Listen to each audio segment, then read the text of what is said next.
love that intro, Rhonda. It's the best. Well, good morning, everyone. Good morning, our beautiful Spirit Sessions family. Lighting a little sage. Well, that was a really little. Let me light it a little bigger. Here we go.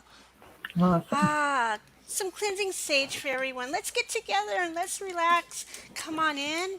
Put a like on this, whether you're on YouTube or if you're on Facebook. And if you haven't, on our YouTube, subscribe. Send it to your friends. Tell them to subscribe. This is the way to keep in touch with us all the time because we have another amazing guest I'm so excited about. So share the show out, and whoever shares out the most win with one of us, and we'll announce the winner at the end. And Rhonda, will you come and tell us about our amazing guest today? Well, I am so lucky to know Emily Harrison, as we all are. And when I saw Reuben last year on his show with Emily about talking about extra dimensionals, I thought, oh man, I'd love to get to know him. I'd love to meet him in person, maybe someday. And I'd also love to have him on our show. So I asked Emily to hook him up when I saw her again with Bill Holman and the skull. And I said, oh, Emily, can you ask Reuben if he would maybe consent to having an interview with us? And she did, and he so graciously accepted our invitation. So Reuben, you are reading about you. You're just so amazing. You're like the new age Renaissance man is what I kind of think of you as.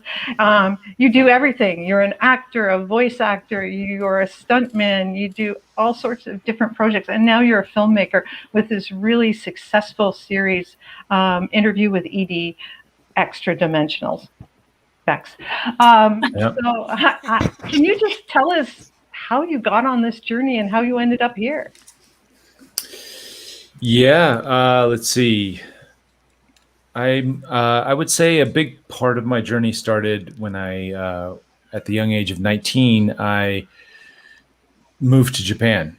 And before that, leading up to that, I was, I just didn't up and move. I did my research. I was fascinated with Japanese culture and like ninjas and samurais. And at that time, technology. Japan was a big leader in electronics, as still now, but other countries have caught up. Like Sony and these different Walkmans, and this tells you dates things. Yeah, Walkmans. And I was just fascinated in anime. I was fascinated with manga and anime, and I saved some money, got to Japan, and when I was there, fell in love with the people, the culture, worked and lived there for 4 years, and then a year I spent in Hong Kong. I was a big fan of Jackie Chan and Bruce Lee and Hong Kong action films, and so the martial arts, particularly action films, was sort of what drew me to that world. But martial arts in the Asian cultures really had a major impact on me when I was younger. And I was my first martial art that I started while living in Japan, actually to get a visa just to stay in Japan.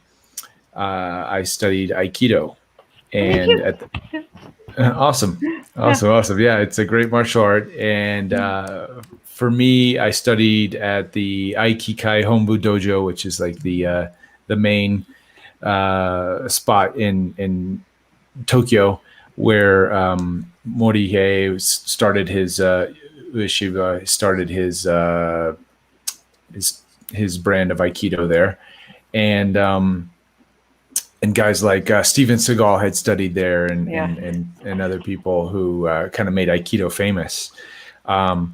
So I was practicing every day, doing that in the mornings, and then in the afternoons I would go and audition for random modeling projects and whatever I could do, commercial work, whatever I could do to pay the bills, and ended up getting a role on a Japanese TV show, which is kind of like the Power Rangers, where I would transform into the superhero to save the day.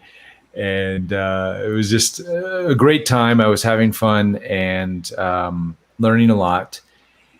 And eventually, doing all that work got me back to Hollywood, or I should say back to the States. And I started pursuing that type of work in Hollywood. And I worked on the American show Power Rangers, but not as an actor, as a stuntman. When I got on set and I had friends that I was working and training with in Japan, they said, "Wow, you speak Japanese. We could really use somebody like you in our on set."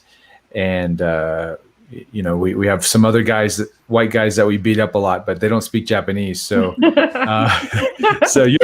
since you speak the language, we can beat you up and not feel guilty.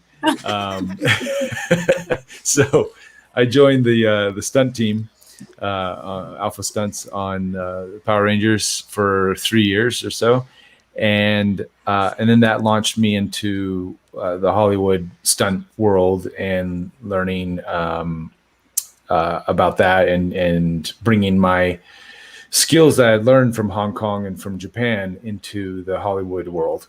And at that time, there was a big adoption of sort of that. The Matrix made popular the Hong Kong cinema and action, and a lot of films like Charlie's Angels. I worked on that film. Let's see. Well, around that time, a lot of films were utilizing that type of style of action. And then eventually I got a call to work on the film Avatar. And that was an amazing 4-year experience of not continuous, but mostly on and off, working with James Cameron on set every day, very intimately in a motion capture studio, putting on the dots and playing a Navi, or I was the main stunt double for Jake Sully. So running around and doing all these different things. And at that time, my goal was just to be the best action star I could be, and I had my own production company. I was acting and producing a lot of video game projects. And but while on Avatar, I learned a lot about indigenous cultures. That was sort of the model for the Avatar. The Navi was sort of a collective of indigenous cultures from around the world. And Cameron had us do a lot of homework on set. We would look at the different cultures and learn and just the subtle things and how we would walk and carry the knives, and there was a lot of interesting things designed for the Navi and the Navi world based on practical indigenous ways of doing things. So, for example, like the knife, the way it was shaped and stuff, Cameron really did a lot of homework to understand how evolution of certain tribes and things would do things based on their environment and the different creatures that were in the world. So even the knives would be shaped a specific way because of the animals that they had to interact with, that he designed as well. So it was super cool. And I learned a lot about indigenous cultures. I was surrounded by indigenous cultures because we had a lot of different people, from Native American cultures to Maori to South American, cultures come in on set and play different roles. So here I was getting exposed to all this simultaneously on YouTube, which was just coming online really around that time. This is around 2005. Before the Google takeover, there was a lot. You could find really anything and everything on YouTube, especially cat videos. And so after we watched all the cat videos, I started watching films like The Zeitgeist and Loose Change, and Stephen Greer's original Disclosure Project in 2001. And this stuff was really intriguing and getting my mind going. And I think that combination with the indigenous culture exposure launched me into questioning reality, into looking at things from a different lens. And And then it was in 2007, I had my own personal UFO experience in Burbank, California. And Wow. then that's when I got lit. Then that's when I was like, okay, there's something going on here. I want to get to the bottom of it. Are these people just all crazy, or is there something really going on? And that's when I started really diving down the rabbit hole, trying to obtain as much information as I could. And then in 2010, I went on a CE5 group with a C5 experience weekend thing with Stephen Greer, and Cool. let's see, some other people were there. Richard Hoagland and who's the crop circle guy. There was a number of guests that Stephen had brought in, and we had back to back every night lights in the sky experiences through these C5 modalities, and then I was hooked. I was like, okay, the world needs to know this stuff is going. This stuff is happening, and I sort of made it a new mission from 2010. I was like, I don't care as much about a career and these other things. I think the main message that needs to happen here is people need to get this information. And again, being naive, I didn't know the full scope of everything. And then in 2013, I produced the Citizen Hearing on Disclosure, which was a 5-day event. It was kind of it's kind of like Stephen Greer's Disclosure Project, but on steroids. And it was a 5-day mock congressional hearing with 6 former members of Congress and one senator, the late Mike Gravel, who just passed away a few weeks ago, senator from Alaska, who released the Pentagon Papers. So I dove deep into government witnesses and understanding the phenomenon and hanging out with ufologists like Linda Moulton Howe and Richard Dolan, and really got a greater understanding of the phenomenon through that lens. Yet my appetite still wasn't satisfied, because though we had all these data, several people were still putting the phenomenon in a negative light, which didn't resonate with me. No. I saw too many positive things happening from so many different people, and even people who claim to have been abducted. I would go to some of the meetup groups and interview them and talk with them personally. And even though these events were very traumatic for them personally, it still held some sort of positive light at the end of the day. And not everybody saw it exactly that way that I talked to, but many, after going through, some of the therapy sessions and things, people would be like, well, yeah, kind of at the end of the day, life in different ways, life did get better and worse in some ways, but it was really about a perspective shift that they had. So that was the story I wanted to tell. And I remember I used to have these weekly meetup groups at my old office, my studio in the marina. And Wendy Kennedy was there as an experiencer. I didn't really know she was a channeler.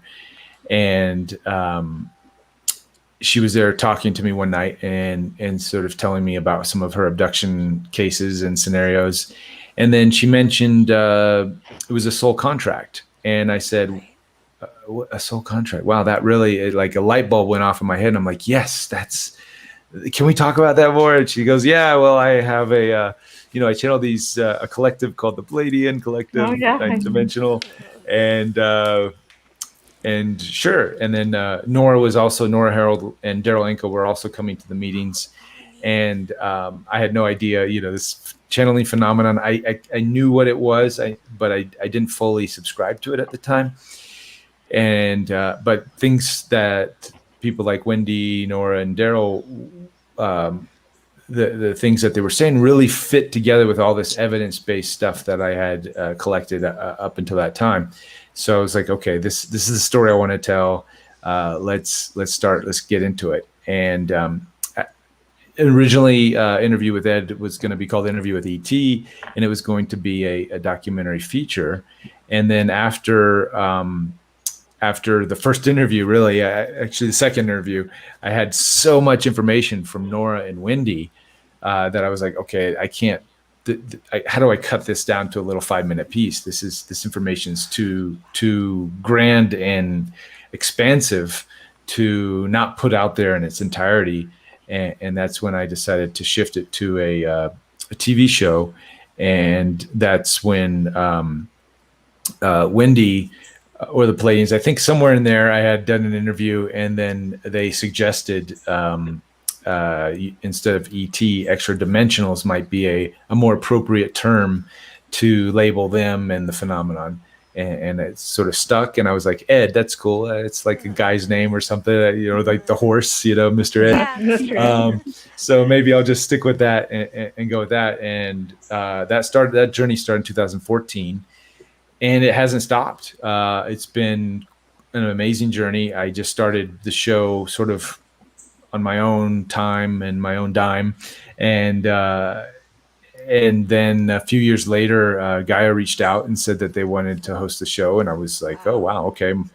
And then they aired it, and it turned out to be their most popular show at the time. And I was like, and then they said, can you do a season 2? And I said, sure. And did a season 2, and season 2 launched last year just as Corona was hitting. But I continue to get a pouring in of emails and requests to do more and to keep it going. And I waited to see what Gaia was going to do. They didn't really. There was a lot of because of Corona, really rocked the world, everybody's world. I think they still to this day haven't gotten back to me about a season 3. But I decided to keep going. My curiosity has been weaponized, as my good friend Jeremy Corbell says all the time, and the phenomenon, the answers, the interactions are evolving. We're not just talking to ETs now, especially in season 3. We're going deeper, as you mentioned. Been working with Bill Holman and the Crystal Skull, Mitchell Hedges' Crystal Skull, Emily and the Akash. Rob Guthrie. I was watching a clip on that, and Metatron, talking to Metatron, and that's what I was talking. So I just wanted to ask you, when you were talking to Rob Guthrie and you said you had downloaded a symbol, a key. Right. Yep. Have you been using that to get further? Yes. So what that symbol was, it found out later. It took many years later. I didn't understand it, but it was the squaring of the circle, and you can see that now in the logo of Interview with Ed. I've incorporated that. I mean, it's in Metatron's cube as well, but really, it's that the geometry of. Are you guys familiar with the squaring of the circle? Somewhat. Okay, so definitely with Metatron's cubes, as it's behind me. Right. Yeah. Exactly. Yeah. So the squaring of the circle is when you take the ratio of a circle, and then if you were to take that line and extend it out, and then measure that exact line, and then make a square around it, and what happens is it doesn't fit exactly into the circle. The square pops out at the edges a little bit. And that was the symbol that was shown to me in this event that I had done called the Phoenix Bath, which is a whole other story. But anyways, it was an image that came to me, and I didn't really understand what it meant, and even I think when I did the interview with Rob, I was given this symbol, but not fully understanding it until later. I started studying sacred geometry, and then got into seeing, and I was like, oh, there's that symbol. And So there is some magic properties behind it. The pyramid, the ratios between the square and the circle is used in the pyramid, the Great Pyramid in Giza. It's a very powerful way to open dimensions, just like with Metatron's cube. Very cool. Yeah. Well, just to kind of it struck with me because like I was telling the girls, I always had this some kind of sacred geometry in my third eye since I was born, and so when you said that, I'm thinking, did you always have it too? Has it always been there that when you closed your eyes when you were young, you saw this thing? I was just kind of curious about that. For me, it came to me during this this event I did, which is called the Phoenix Bath. My old qigong instructor, Marcus Lovemore, he performed this very painful, probably the most painful experience I've ever had in my life. And as a stuntman, breaking bones and different things, it's I've felt a lot of pain in my life, physical pain, and this definitely tops it. I sat in a bath, a hot tub full of African bird fruit, which is the most potent sort of pepper on the planet. And you sit in the bath. I sat for 30 minutes, and it's a detox for the body, but it also sort of puts you into a psychedelic trance. There's no psychoactive substances in it, but I think because of the pain is so intense, you sort of, at least for me and some other people, you leave your body, and or your ego leaves your body, and then I was able to get, in a sense, downloads, and Marcus, he would ask questions during the process, so you could really cut through your ego self like a knife and get direct answers to your higher self, because you're gone. Oh, holy cow! That's quite. Yeah, I don't know if I would do that. No, I'm pretty sure I wouldn't do it. I'm sure. Yeah. Oh, it might be cool. Yeah, childbirth is close. Yeah, not really. Yeah, I would say probably. I mean, from what I can imagine, childbirth might be the closest second or first, or even it's more concentrated in a certain area. I don't know, but yeah, it's just, yeah. But actually, for us guys, I remember my buddy Darren. He did the bath first, and then we did it, and for both of us, the first thing to go, we were like, their special spots were just like gone, because I think a lot of the man's ego is kind of right there. So that was the first thing to get zapped and get attacked and released. Wow. How do you recuperate your skin after this bath? Yeah. We get wrapped in cold ice sheets, and let's see, Milk. they put like garlic paste on the bottoms of our feet. And it was quite the experience. It was he uses it to help people with various illnesses, cancer, detoxing the body. It's a real powerful detox, and the bathtub was just black after I got out. It was sort of a reddish color with all the pepper, but once I was out, it just sucks through your pores. It sucks all the toxicity and negative things.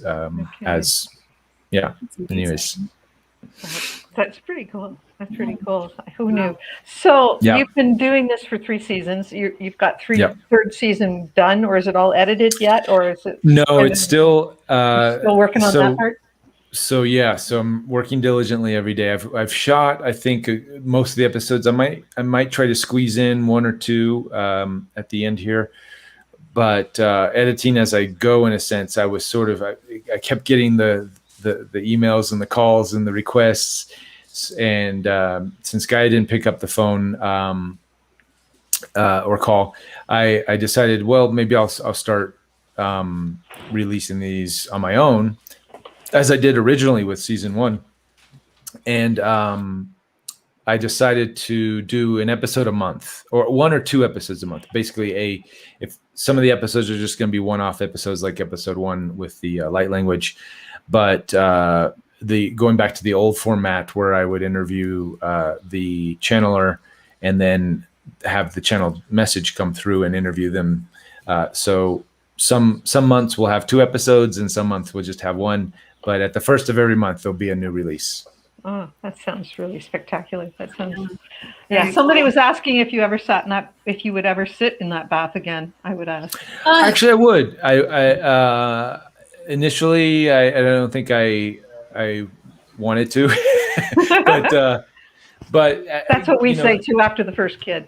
Yeah, that's probably what it's like. I think now I would definitely consider it again, for sure. Yeah, that's cool.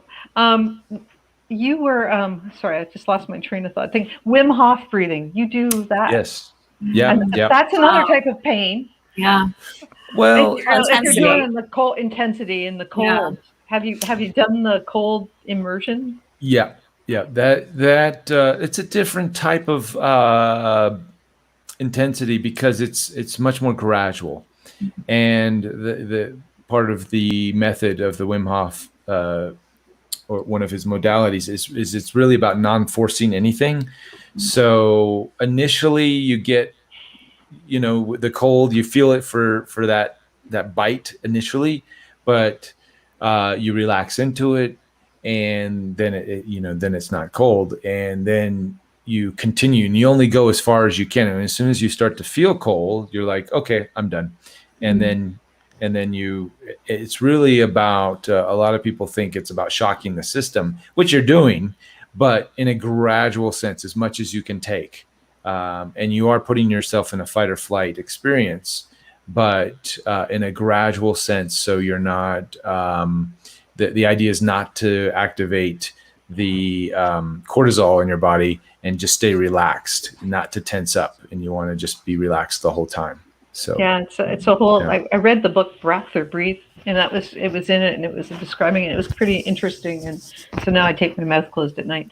But we don't breathe through our mouths, right? Was one of the things of that. But that was an interesting thing I saw. So of your past interviews, not this season's, who was your favorite? Who did you find the most startling, or the most like keeps coming back to in your mind? Life-changing, right? Yeah. Well, they're all of them for me are life-changing. They all give me a piece of the puzzle of this grander reality that we're experiencing, and I think to look at the big picture, you need to incorporate all of the different interviews and all the different people and different entities. I do continue. It's hard to say my favorite, but I definitely have a resonance with Lisa Royale and her husband, Ron.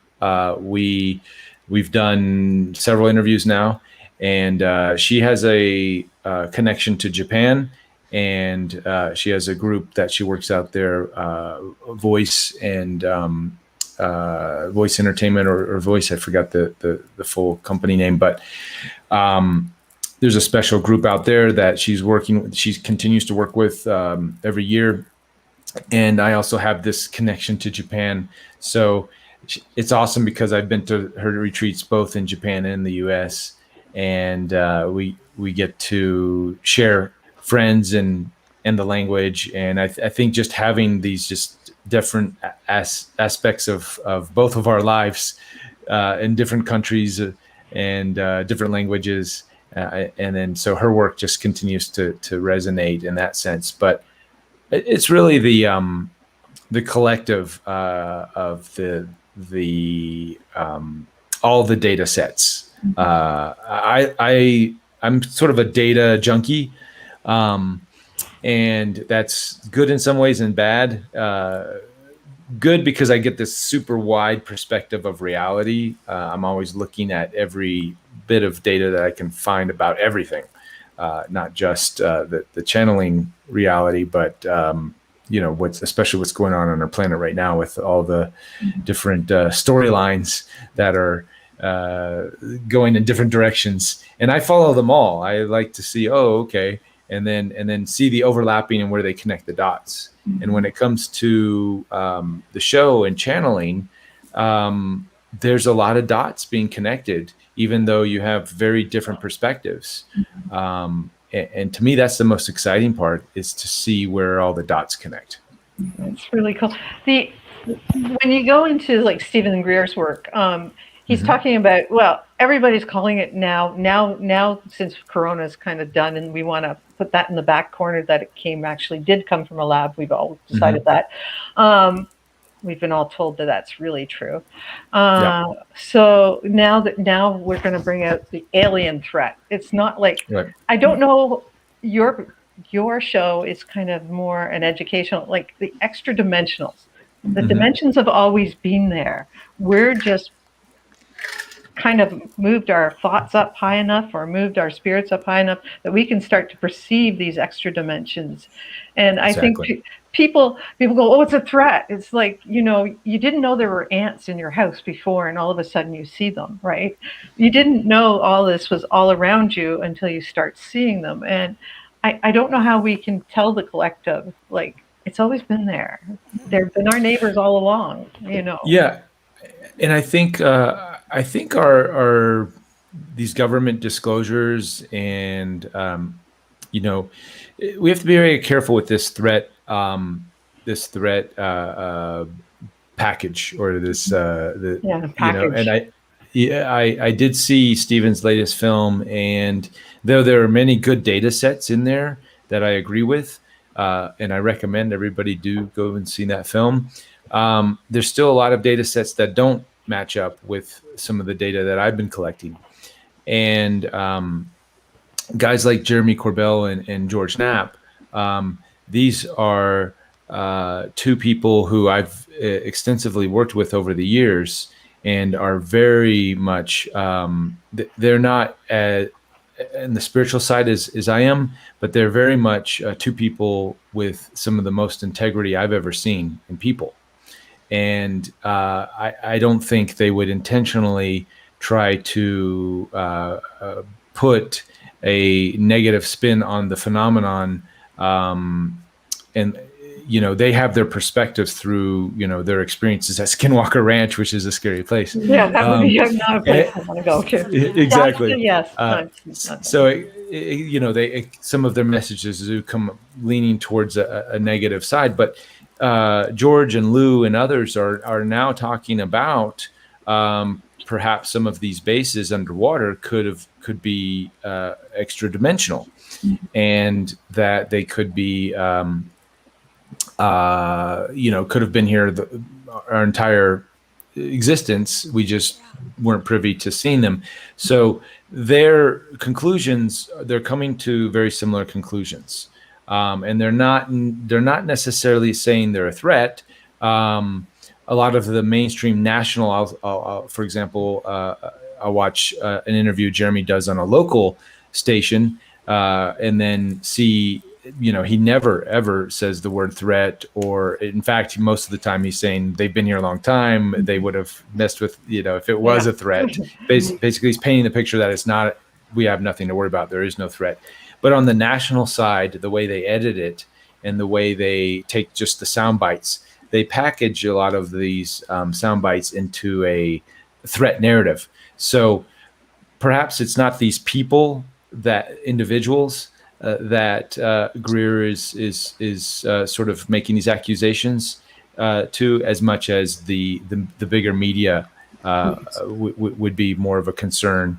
The way I see it, because I've interacted with some of these individuals, particularly those two, and I don't agree with the projection that these people have an agenda to create this threat narrative, and it's the fear mongering. I just don't see that, and I know they're of integrity, and they would never bend their perspectives one way or another. If someone, was trying to twist their arm and say, oh, you got to put this story out there, they would actually do the opposite. They would, if someone, Bob Lazar, these guys would totally, if they were said, you have to say this, they would say F you, and no, we're going to tell, our story the way we think it is, Yeah. the way we perceive it. I mean, So- there's no news like bad news, right? Because Yeah. it's just like the weather. Like it's going to Yeah. snow, it's going to be a blizzard, and then you get a centimeter of snow. Yeah. Like they have to make it like that. That's how you control people, right? Yeah, and Carol Rosen and others who've been in this reality, the researchers who've been in this reality for a long time, all know about the threat narrative from uncovered documents and conversations with the former head of Lockheed and whatnot. So these are very real scenarios, but the package that Greer is sort of putting together to say this person is this and that person is that, I think that's a bit naive, and I think there's that it's that whole us versus them, David Goliath. Greer's been a great messenger for this message for over the years, and he's had a lot of blowback over the years with trying to get this message out, and he sort of has taken on this persona. He's a bodybuilder, he works out, he's a tough guy, and he's like, I'm gonna go against the establishment and show them my muscles, and so he's sort of, I think he's really adopted that archetype, so much so that he's perhaps now made his identity on that, in a sense. Yeah. So I forever am grateful for the experiences that I've had with the CE5 Protocol. Yeah. protocols that I learned from him, and then I continue to do with Lisa and others, and forever grateful for all of for the Disclosure Project and for all of his work in the movement. But I think we're just at a time now where we need to take a different approach, and perhaps this David and Goliath story, the us versus them, perhaps that's not necessary anymore, and maybe we could look at things with a wider view and look at everybody's perspective and say, well, let's take this, let's take that, and and form our own individual perceptions, and then hopefully navigate it from that side, instead of trying to rile up a bunch of troops to go after the bad guys. I know. Well, again, times. like it's just taking the same message. Like nothing sells like bad news, no matter which side Right. you're on the story. When you actually had your experiences, you've had several now, and you keep having them, I take it. Do you think it's like some people? I've heard some people will be looking and they will never see, like they just won't see it, even when people are pointing up to it. Do you think it's a certain perception of the ability to see, as much as it's, or not being dampened down? Or some people say it's almost like there's a dampening field that people won't look up and see, or. Well, it's what is, I think Bashar and many of the other channelers have say this, that you cannot perceive that of the frequency which you're not. So a lot of these different aspects, different phenomenon I think they're vibrating at a specific frequency, and if you're not there, then you probably won't be able to perceive it, or it won't be there. So and there's many cases where it seems to be, and perhaps my case in 2008 as well, or 7, where it's very selective. So only a small group of people, or 1 or 2 people, may see a phenomenon. Like in a city, you see 2 or 3 people pointing to the sky, and others look and are like, I don't know what they're looking at. What's that? So not that it's not there, but again, we are in a multidimensional reality, and to be tuned in to certain things, just like a psychic has psychic abilities where another person may not have those abilities. Again, not to say having the abilities is better than not having them or anything like that. It's just different frequencies and vibrations that we're tuning into individually and collectively. And do you think all your experiences now have led to a wider band on your body, like a Oh, wider absolutely. frequency, wider Yeah. frequency, like Yeah. Yeah. you're dialing in more? Like, is that? Absolutely. Absolutely. I used to, when I started the show, I used to think that just the ET stuff was real, and I didn't think any of the others. You know, people would talk about Sasquatch or mermaids, and these. I'm like, oh, that's I baloney. can hear you. People, I can hear you. Yeah. Yeah. right? Well, that was then, but now, Right. now having my own experiences and expanding my view of the phenomenon and the reality. Um, it definitely I take the position now that all of it's real. It's really, if you can imagine it, it's real. That's my take. And Yeah. and I try to have a very wide view of anybody's reality and what they're experiencing. And because there's something, I feel there's always something there. There's some knowledge, there's some profound nugget that we have yet to uncover. So I try to give everybody the floor and hear what they have to say, and if it resonates, no matter whether it's coming from a Sasquatch or from a mermaid or a fairy, if the message resonates, then I'm going to take it. I'm going to adapt it into my life and hold that perspective and walk that perspective for as long as I can, as long as it's serving me in my journey. Yeah. Speaking from experience, we're on season 4 of this show, and we've interviewed some people that I went, what? But I think what I've learned most is to suspend disbelief. Yeah. Mm-hmm. And just yeah, like, if that's the reality, that's the reality. So your reality is. Yeah. Somebody was actually asking me that recently. They're like, don't you, for the show, how do you, for the interview process and these things? And I think one of the reasons the show is successful, or I'm able to get some of these good nuggets, is because I show up already. We don't have to cut through this idea that prove it to me. Yeah. Most of these shows that you see, like Ancient Aliens, or different different shows and whatnot, they, especially in our sort of regular TV, is they're constantly trying to prove it to me, show me how this works or whatever. And I'm already there. Once I sit down with the channel, or like I'm sitting down with them because I'm already there with them. I've already gone far enough.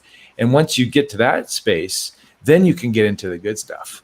And that's where I try to go deeper with the interviews and the conversations to really get, like I said, get those juicy nuggets that I can use for my journey. That's awesome. I have a question. So, based on all your experience, your data collecting and all of that, the interviews, everything that you've experienced up to this point on your journey, I really want to know what your understanding of the truth of reality is.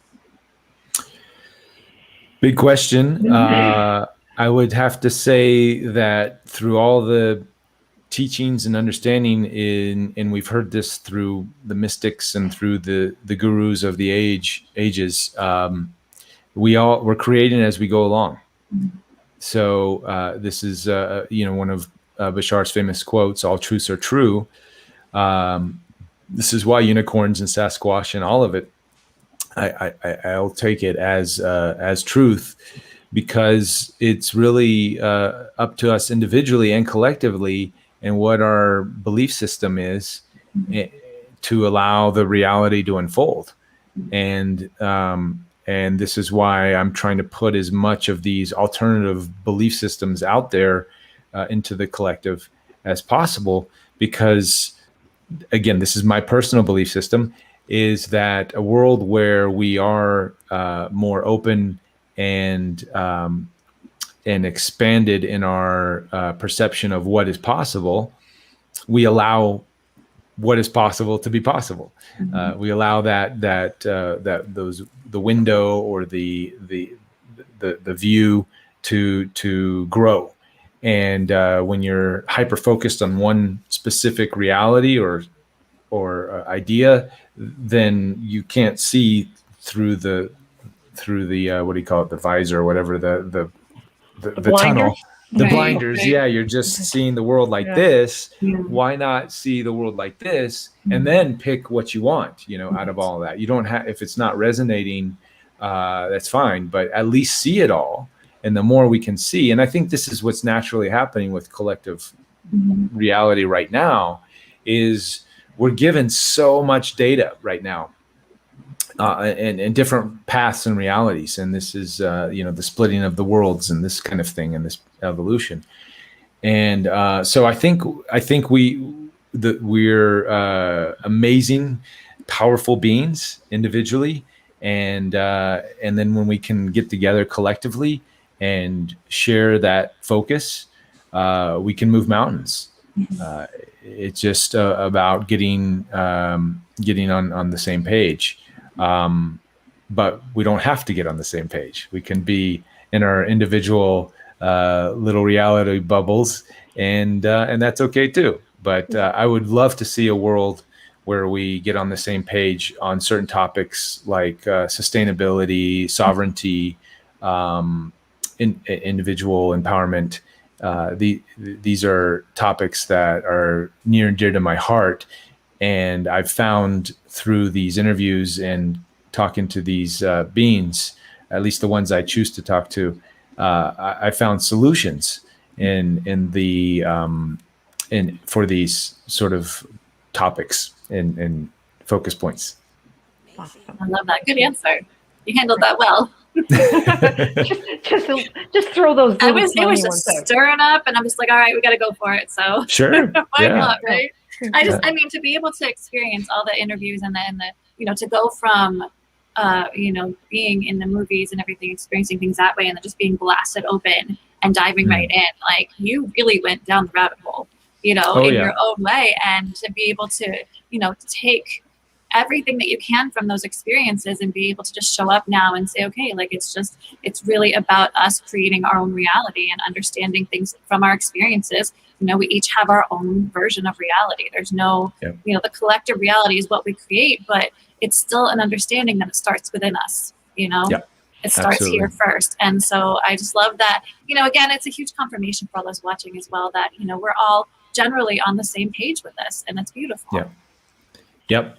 And the more we can understand that, and we can allow each other to have our unique individual views of reality. There's I learned this, I heard it first from in the interviews, but later also heard it from indigenous cultures and studies with medicine journeys in South American, sitting with different tribes, is they have this quote that they say, unity and diversity. And that's used by the ETs as well. And what that is it's having as many unique different views of reality as possible. And so there's the diversity, but the unity is allowing that diversity. So in the allowance and the respect and the honor of the diversity, that is the glue that brings everybody together. So the one thing that unites all of us is our appreciation for the diversity. And that's in viewpoints and realities and ideas and concepts and everything else. So I really resonate with that statement. Yeah, beautiful. Perfect. So Bex, do you have one more question? Because I don't think we have to go into all of them, but hey, we didn't prep him though. That's kind of mean. That's he can handle it, believe me. Okay, so if you thought the last question was hard, buckle up because this one's hard too. If you had to choose a song to be the theme song of your life, what would it be? A song to be the theme song of my life. If you're just right now, Yeah, I'm really into electronic music, which doesn't have a whole lot of lyrics. so I really suck at picking songs with lyrics and stuff that have meanings, because even when I do hear a song that has lyrics, I oftentimes don't pay attention to what they're saying. I just listen to Yeah, the melody, music. and I just Right. just flow with that. So to pick a song, that's a difficult question, because Right. I don't know that many lyrics. Theme song You'll for, remember it about in an hour or so. I know, I'll be like, Yeah, oh, I let's should do have it. said that. Well, what's really cool about season 3 is the composer Zach Myers for season 3. If you listen to the opening sequence, actually for all the seasons, I went back and re-edited and introduced a song that he created for the opening sequence. It's based on Fibonacci math. Oh, So Wow. and all the music throughout the series is going to be based on this math. So he's created he's used the Fibonacci math sequence, 1 + 1 = Right. 2, 2 + 1 = 3, and just infinity. And he's created this cool math formula that then he brings in all these different instruments to go along with that formula, and it's really coming up with some interesting sounds. So and because I've been editing and hearing that music over and over, that's, for now, I'm going to go with that's my theme No, song. perfect. awesome. So people can buy, I just wanted to step in and ask, so people can go to your site and buy the whole series, like buy season 1, 2, and eventually 3, or is that how? Yeah. So right now, yes, episode or season 1 and 2. So they're available on Gaia 1 and 2, but the Vimeo versions, I went back. I spent much of last summer and up until now, sort of rebranding and repackaging the series, getting ready for season 3 with this new opening sequence, and many of I hadn't revisited season 1 since it came out on Gaia, and as I went back and I was putting in this opening sequence, I saw all of these sort of basic mistakes, color, sound, but also I had a lot of extra footage from a lot of the interviews that I had taken out and either released as excerpts, or I hadn't released it at all. So I put a lot of that footage back in to the interviews, because at the time I was trying to condense them down to an hour. And for Vimeo, there's no restrictions. So I was like, okay, let's create sort of the director's cut version Awesome. of season 1. So on Vimeo, you'll get the director's cut and season 1 and season 2. And then season 3, we're releasing per episode. So you can buy them as a episode only for now. And then once the season's all released, you could buy the full, download of the whole season. So that's so much better. Yeah, that sounds very cool. So, Yeah. So all the links to Reuben's information is in the video description. Oh, Bex, Awesome. you have one more question. I do. Yeah, the What crystal. question? Oh, okay. I'm sure he has one now. All right. Well, then I will ask. What is your favorite crystal that you're working with right now? Well, let's see. The one I've been working with the most is the Mitchell Hedges Crystal Skull. That's a good one. Yeah, we like that one too. Yeah. And she, I don't think it really goes by any Gender. specific pronoun. Mm-hmm. Yeah. It's been quite an experience, because it was like 2018-ish, 18 probably, was my first experience with the skull at a Bashar event. And later, through a number of synchronicities, ended up meeting Bill in person, not at the event, but outside the event, and becoming friends. And my producing partner, Steve Copeland, and I have we decided to make a documentary feature around the skull and Bill and his adventures, and we've been on quite the adventure with the skull. Yeah. So it's fun to see how the skull can affect people and affect people in a similar way with all these different people who have never experienced it or never even really read up on it or knew what other people were experiencing, but to see their experiences unfold and the connections and then to hear the stories that are coming from it, the messages coming from the skull. So yeah, we were lucky to have him here, and we're going to see him again on August 1st with some of his group are coming on with him. So yeah, perfect. It's such a magical. I mean, it's proof for me. It's proof that we live in a magical fairy tale world. Yes.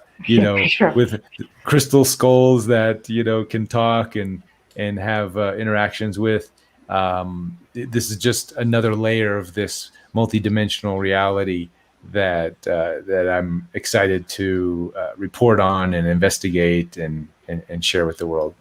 Yeah, it sure brings a whole new perspective to the light. Thank you so much for coming on today. We're so excited to have you, and we'd love to hear you again when you go into season 4 of Interviews with ED, because I'm sure that's going to happen again. Well, yeah, we'll see. Season 3 is turning out to be quite the undertaking.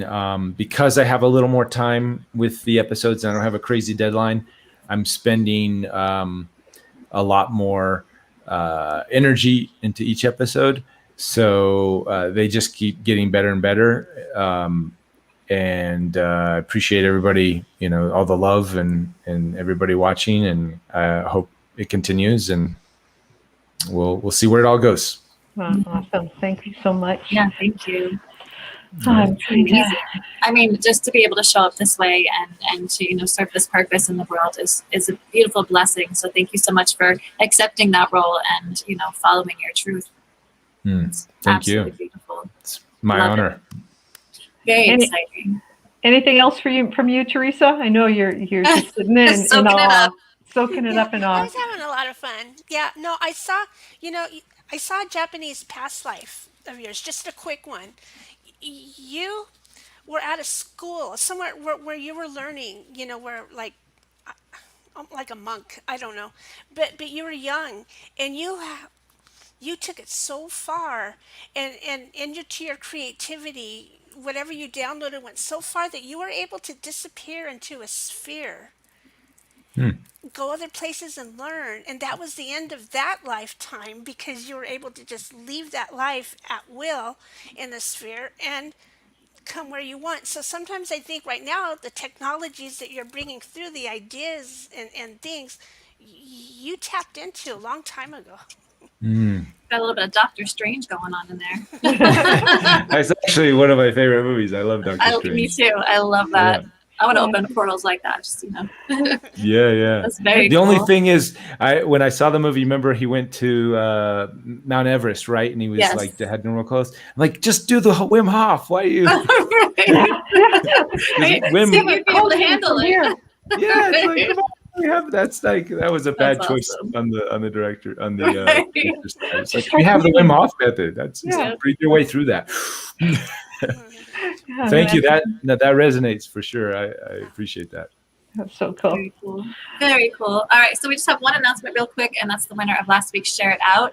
And the winner is Rita Sellers. Congratulations, you won with Rhonda. Whoever shows up the most this week will win with me, and we'll announce that next week. We have next week Emily will be on hanging out with us, which is very, very exciting and fun. We know we're going to have quite an adventure with her, as we always do. And Rhonda will not be here next week because she is going to be having her own adventure. We will miss you, Rhonda. I know, but my son has to get married this year because he couldn't get married last year. That's true. Which is a beautiful reason to have. He just has to go right across the country to Tofino. So, yeah, way cool place. Sweet, safe travels with ease. Yeah, thanks. We will. Yep.